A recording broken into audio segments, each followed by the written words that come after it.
পূরণ হয়েছে সরকারি চাকরিতে কোটা সংস্কারের দাবি, কিন্তু এরপরও আন্দোলন নিয়ে দোটানায় পড়েছেন শিক্ষার্থীরা। সরকার মূল দাবি মেনে নেয় একটি অংশ আর আন্দোলন অব্যাহত রাখতে চাইছে না। তবে পরিবর্তিত প্রেক্ষাপটে নতুন দাবি নিয়ে কর্মসূচি চালিয়ে যেতে চাইছেন অন্যরা। এরই মধ্যে আন্দোলন থেকে সরে যাওয়ার ঘোষণা দিয়েছেন কয়েকটি বিশ্ববিদ্যালয়ের শিক্ষার্থীরা।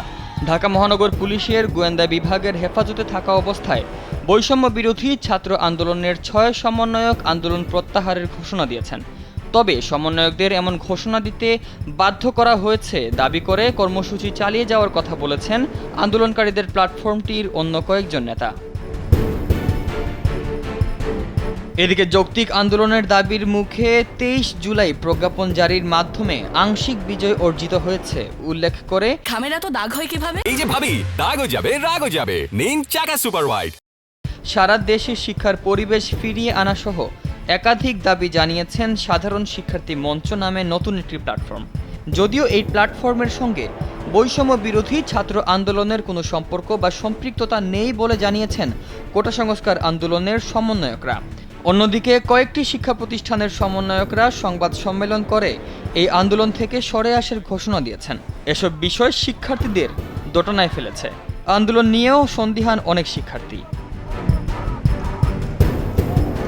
এর মধ্যেই ৬ সমন্বয়কের ঘোষণা প্রত্যাখ্যান করে সোমবার দেশের বেশ কয়েকটি স্থানে সমবেত হন কিছু শিক্ষার্থী।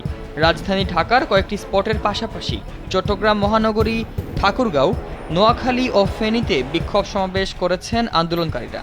বিক্ষোভ সমাবেশ হয়েছে রাজশাহী বিশ্ববিদ্যালয়, শাহজালাল বিজ্ঞান ও প্রযুক্তি বিশ্ববিদ্যালয়, বরিশাল বিশ্ববিদ্যালয়, কুমিল্লা বিশ্ববিদ্যালয় সহ বেশ কয়েকটি বিশ্ববিদ্যালয়ে। গত ২৫ জুলাই বিশ্ববিদ্যালয় ও হল খুলে দেয়া সহ কয়েকটি দাবি পূরণে ৩০ দিনের আলটিমেটাম দিয়ে সব কর্মসূচি প্রত্যাহার করে নেন রাজশাহী বিশ্ববিদ্যালয়ের বৈষম্য বিরোধী ছাত্র আন্দোলনের নেতৃত্বে থাকা কয়েকজন। তবে তাদের সঙ্গে দ্বিমত পোষণ করে গত রোববার ওই বিশ্ববিদ্যালয়ে নতুন সমন্বয়ক কমিটি গঠন করেছেন অন্যরা। এদিকে গত ২৭ জুলাই এক সংবাদ সম্মেলন করে আপাতত কোনো কর্মসূচি নেই বলে জানান বরিশাল বিশ্ববিদ্যালয়ের শিক্ষার্থীদের সমন্বয়ক সুজয় বিশ্বাস শুভ। কিন্তু ওই বিশ্ববিদ্যালয়ে কর্মরত সাংবাদিকদের থেকে জানা যায় কর্মসূচি থেকে পুরোপুরি সরে আসেননি আন্দোলনকারীরা।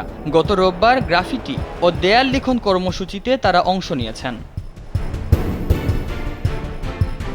আশফাক আদি, কালবেলা।